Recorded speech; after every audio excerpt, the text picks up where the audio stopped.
మనం అరటిపళ్ళను కూడా సేల్ చేయవచ్చు. ఈ అరటిపళ్ళలో కూడా ఎక్కువ మార్జిన్స్ ఉంటాయి. దానితో పాటుగా కొబ్బరికాయలు, ఊదొత్తులు, కర్పూరం ఇవన్నీ కలిపి సెట్‌గా ఇవ్వచ్చు. దాని మీద మనకి ఎక్కువ ప్రాఫిట్స్ ఉంటాయి కాబట్టి ఇవి కూడా మనం సేల్ చేయవచ్చు. ఇంకా మన షాప్ దగ్గర మెయిన్ ఉండాల్సింది ఫ్రిడ్జ్.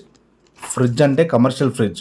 ఈ ఫ్రిడ్జ్‌లో వాటర్ ప్యాకెట్లు, వాటర్ బాటిల్స్, కూల్ డ్రింక్స్, సోడాలు, గ్లూకోజ్ మరియు పెరుగు, మజ్జిగ, అనేక రకరకాల డ్రింక్స్, టెట్రా ప్యాకెట్లు, పాల ప్యాకెట్లు, ఓఆర్ఎస్‌లు ఇలా అనేక డ్రింక్స్ మనం పెట్టుకోవచ్చు. వీటిలో మనకి 15-25 మార్జిన్ మిగులుతుంది. కావున ఖచ్చితంగా మన షాప్లో అయితే ఫ్రిడ్జ్ ఉండాలి.